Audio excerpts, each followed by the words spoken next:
Good afternoon and welcome to this session, which has the very dry title of European Political Outlook. Trust me, with the people we have here, it won't be dry. You've got some top talent lined up before you. I'm lucky to be joining them on stage. My name is Adrian Monck. I'm a managing director here at the World Economic Forum. And joining me for this session, I have Carla Ruocco, who's a very senior figure and parliamentarian in the Five-Star Movement in Italy.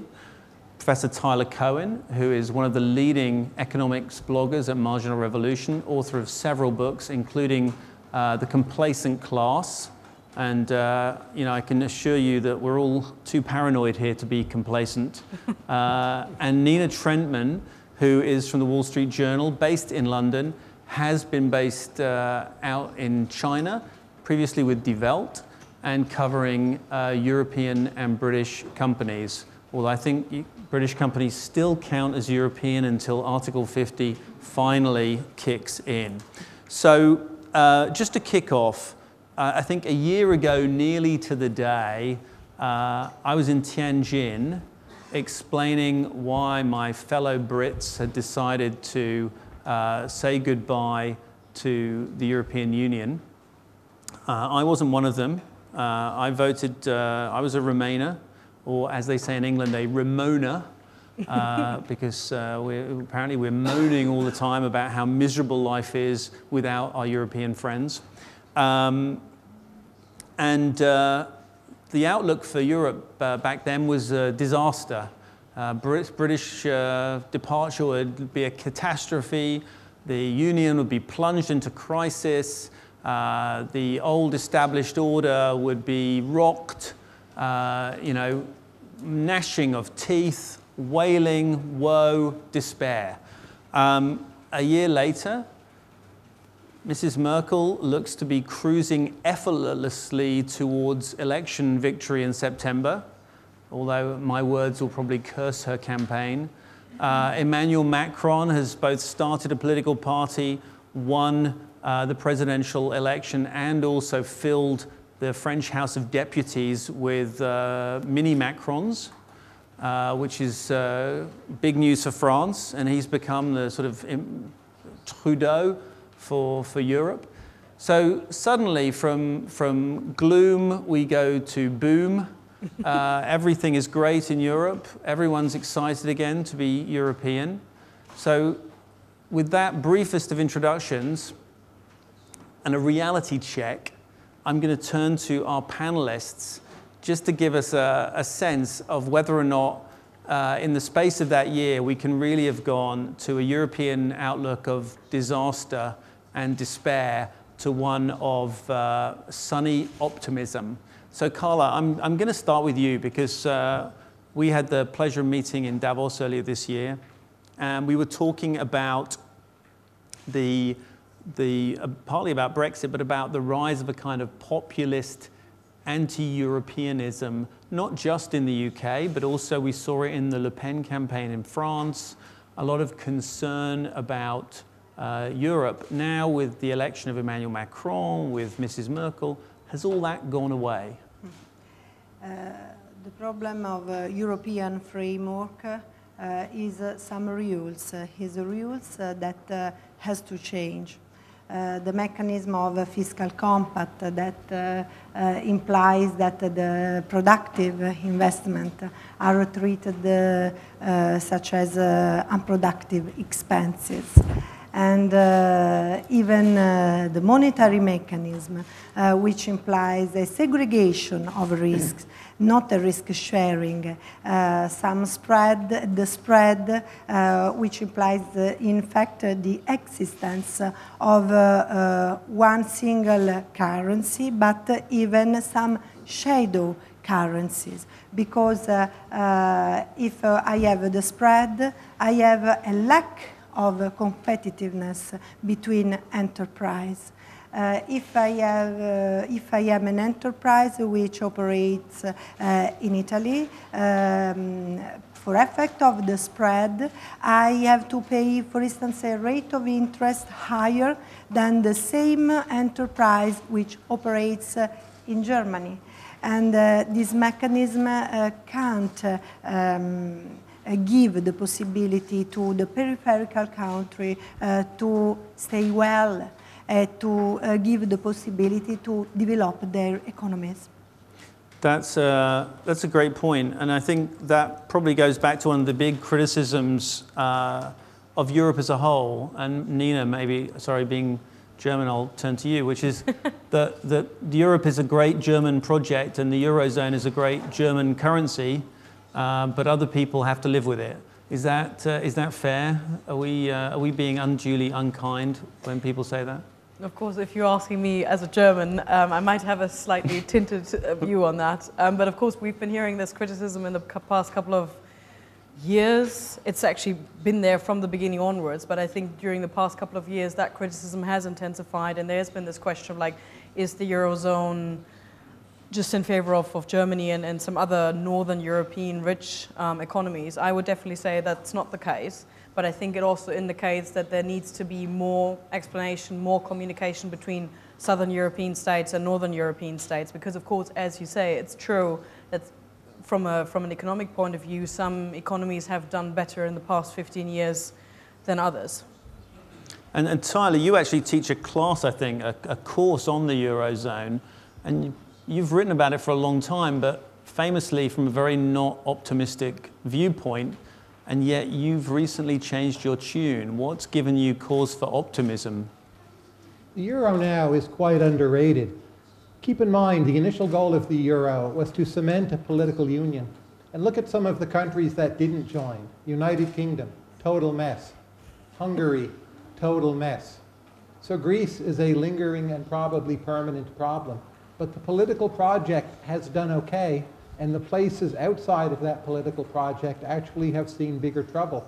Growth rate in the eurozone now is rising. It's coming in higher than expected. I think Europe still has its core economic problems, but for the time being, things do indeed look better now than they did a year ago. So, a little bit of concern about a Europe that's not fair for all of its members, vis-a-vis its currency and vis-a-vis some of the rule-based operation of what's really, I think, increasingly with Mr. Macron looking like a Franco-German driven project, which I'm guessing from Rome doesn't look hugely encouraging.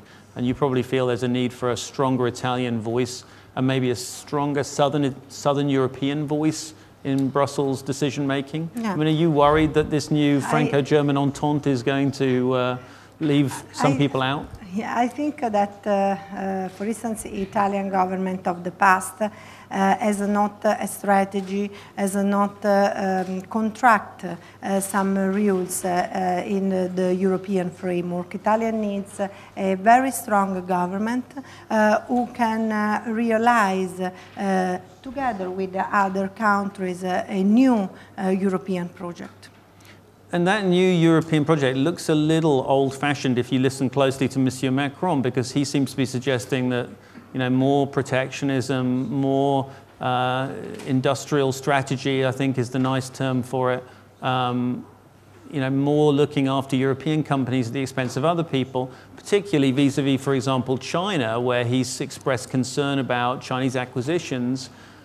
Do we think that this is rhetorical, or are we going to see a more closed European Union? The common market, the borders are going to become a little tougher, rather like the physical borders for immigrants and people coming in. Tyler? I don't think it will matter very much. Think about what are Europe's core problems. Aging, especially for Italy, youth unemployment, youth losing a certain amount of hope. The fact that so many of the best companies are actually fairly old. This is most pronounced in France. And then two of Europe's most important neighbors, Russia and Turkey, have gone bad or gone worse, or however you want to put it. And furthermore, on my side of the Atlantic, there is, shall we say, greater unpredictability. So nothing that Macron does or Merkel does or what they do together or what they might offer to Italy, it's not going to change those basic fundamentals. So I think European growth now is at a local peak. It will do okay. It's not going to be above 2% in the steady state. Things will drag on. People will be unhappy. labor markets will become more commoditized, and the middle class, working classes that European social welfare states have built up will be slowly eroded, in part due to Chinese competition. German manufacturing is highly vulnerable to Chinese competition. So those, in my view, are the main challenges. And whatever is done with the euro, rules of the game of the European Union, banking union, whether the 3% rule is altered, you can debate those, but they are small relative to the bigger questions on the table. Nina, I know as a journalist you're not supposed to be a cheerleader for any political outlook, but privately, amongst friends in this room, are you more optimistic on the prospects for Europe as we look ahead, given what we've seen with the election of Emmanuel Macron, with the way Mrs. Merkel seems to be performing? I would definitely say that I'm more optimistic compared to a year ago, because, of course, well, I live in the UK, and so, of course, my view of Europe is also strongly influenced by what I see and hear in the UK. And, of course, there was, like, around the Brexit vote, there was a strong perception in the UK, and, of course, it's been there for years, but it's been very strong last year, saying, well, to be honest, look at this EU, it's just going to falter, and we have to get out as soon as possible. And, of course, we've seen elections afterwards which confirmed the fact that maybe the EU is not going to falter. Like, we've seen the Dutch elections go differently than expected. We've seen French elections go differently. I was never really thinking that Mrs. Merkel would vanish, so I guess it's also a good confirmation that it looks likely that she's going to win the German election. But on the other side of the channel, of course, on the British side, I guess, of course, things have changed quite a lot with economic sentiment deteriorating quite massively, and also with the government making quite clear that it doesn't really have a very clear forward in terms of Brexit. So I think it's quite interesting to see that it seems as if the roles have changed and swapped. So in a moment, prepare yourselves, because I'm going to turn to you, the audience, and ask you for some questions. And I'll give you a little bit of time to think it through, because you'll undoubtedly have better ones than I do. But the last thing I want to just ask our three panelists before I turn it over is it's just about identity. Tyler, you talked about the idea of the currency acting as a glue to bind Europeans together. But I mean, I was trying to think of one of the only things Europeans do that's not kind of political, administrative, or any other thing, and I thought the Ryder Cup. Europeans actually play golf together. And for anyone who knows, there's no there's no European sporting side or league or anything else. The Ryder Cup is a golf competition that was originally between the UK and the US, and the Brits kept losing so badly every time they asked the Europeans to help them out. So they were actually bailed out in golf by Europe, although I'm sure they wouldn't express it that way. I can't think of anything else they do together. One of the things we talked about in Davos was what the future is, especially for young, unemployed people in Southern Europe. And the idea that Europe maybe needs an identity to go along with a currency and along with a political, technocratic idea, how does that play out in real terms? Because every country has its different languages. Language, to me, still seems a huge barrier within Europe to creating a kind of pan-European workforce, let alone a pan-European culture. Is there a way that you think we could work on creating that identity that might give not just risk sharing, but a little bit more identity sharing within Europe? Yes, it's important an identity sharing in Europe, but even a project together, a sharing project. For instance, it's important, in fact, linked to the change of labor market, having, for instance, a universal income altogether to guarantee the possibility to young people or people unemployed to have an income, a basic income to survive, to can find another job easily without moving from their country. And this is, for instance, an important project to realize even in a European framework together. I don't know what I don't know if I should exclude Americans from this, Tyler, because your answer would be probably have a civil war. But what do you think? Is there a way that Europeans could manage to create a cultural identity without going through the kind of pain of the American 19th century? As long as you have separate national elections in every European country, which will not end anytime soon, there will not be a very strong collective European identity. Actually, I think that is fine. If what the European Union is to abolish roaming charges on the cell phones across borders, that's actually great. But keep in mind the longer history of multilateral organizations. They are never democratic. They are never fair. They are always, always, always run from a small number of power centers, sometimes even one. Look at NATO. Who has run NATO? It's basically the United States, unless all of the other allies completely rebel against what America says. So the European Union is being run by elites where Germany and France have disproportionate power, where sticks are used and people are never unhappy, and we endlessly cycle around how to redo all the deals. That's what our history will be. I think it's okay. Life in Europe is good. For many people, it's wonderful. You know, getting by is actually underrated, and I don't see why any of that either has to change or even can possibly change. And Nina, you manage several identities as a German living in the UK and as a kind of post-Brexit European or pre-Brexit Brit. I have no idea which way it'll resolve itself. What do you think? Is there a possibility for a European identity? I mean, Emmanuel Macron came on with Beethoven and Ode to Joy. Are we going to expect a sudden Je sans frontières kind of resurgence?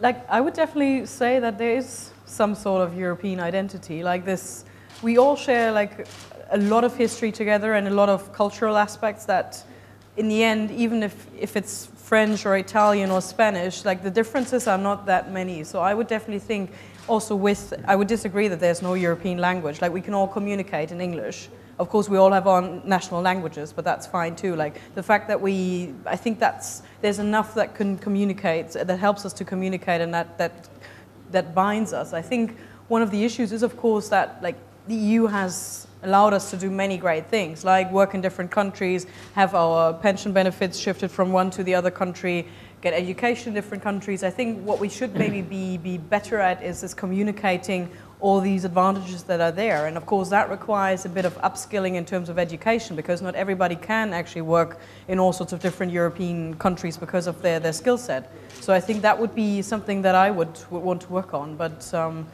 so we need a sort of Monty Python, I don't know if there's any Monty Python fans in the room, a sort of what have the Romans done for us moment for the European Union. With that, I'm just going to turn over to our audience. I think we have a couple of microphones. Am I right in thinking that? We have a microphone. I know we've got a question on the front row, just from the gentleman in the middle. Just actually two down, and then we'll take the question from this gentleman.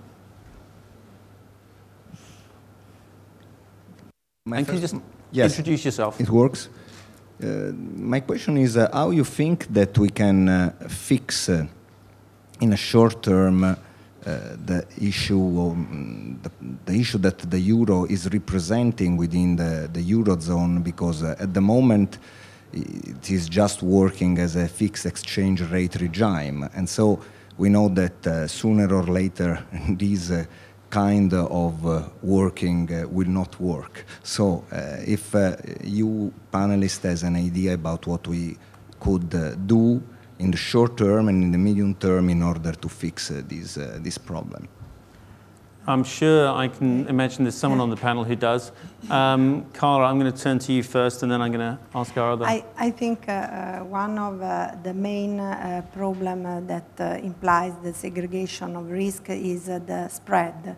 And so it's important to eliminate the spread. In this perspective, we have to create an anti-spread shield and to have even, as I said before, even eliminate the productive investment from the algebra of fiscal compact. These are two important points, two measures to develop.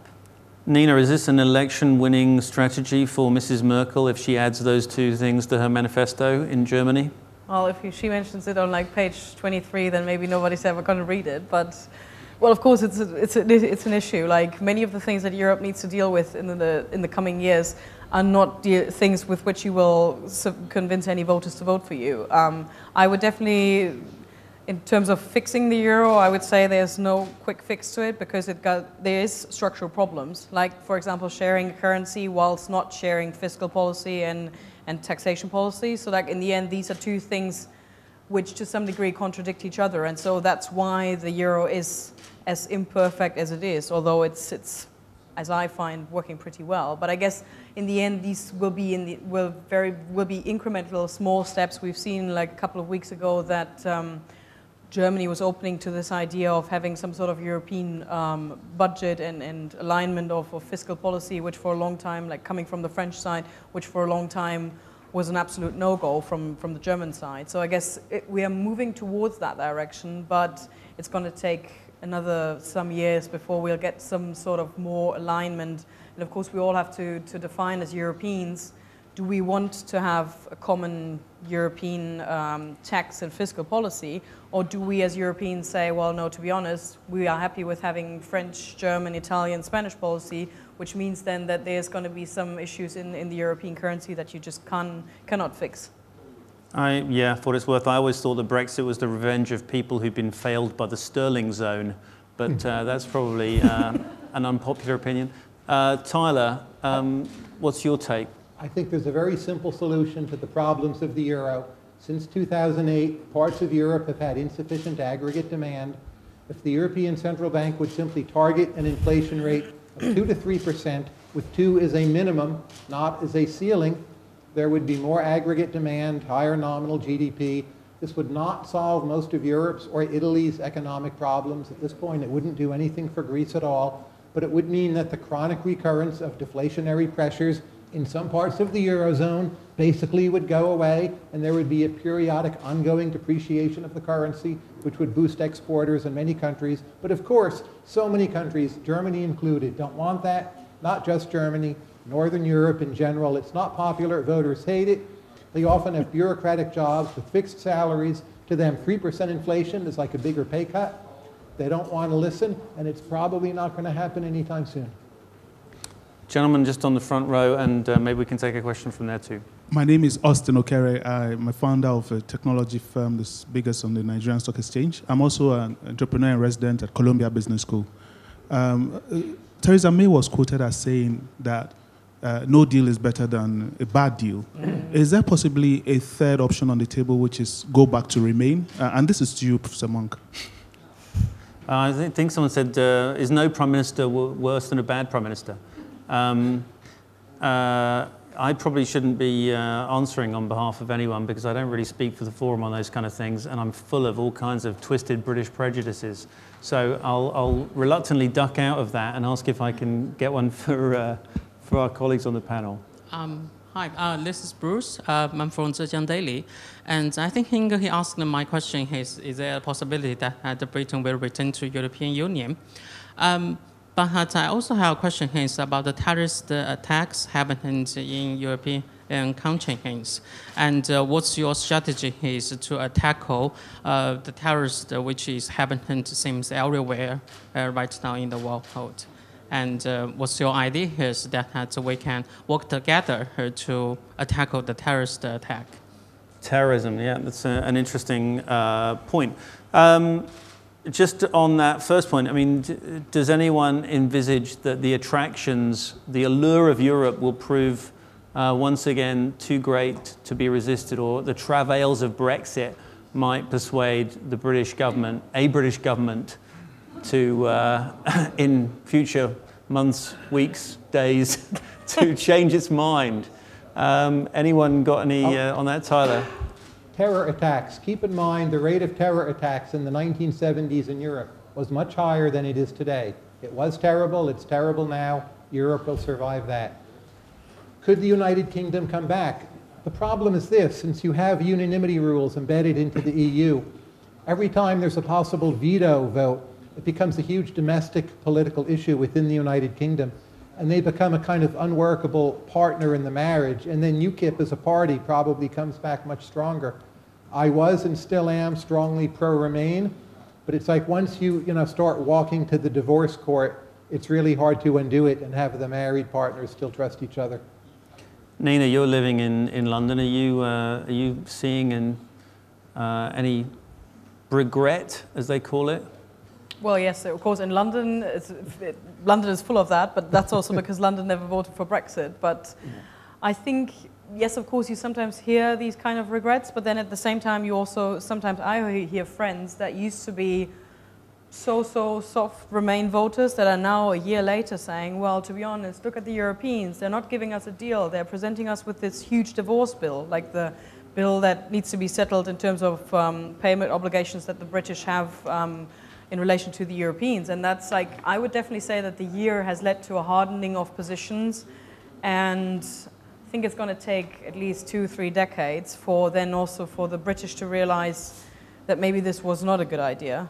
Or also maybe also for the Europeans to realize that this was not a good idea, because I think now at the moment it's very dominated by day-to-day politics, by a lot of trading barbs on both sides, and I think it needs also to play out and to show itself whether Brexit was really a good idea or not, and that's only going to show in like a couple of years from now, when you see the economy either suffering hugely or the economy doing better, for then people to say, okay, excuse me, for people to say, okay, this matter is now solved in this or that way. And because at the moment still the indicators are not that clear that you would say, well, Brexit was a bad idea or it was a good idea. Like the indicators point to weakening of the economy, and of course if there's a Brexit without the UK remaining in the customs union and in the single market, then there's going to be tariff barriers and all these kind of things.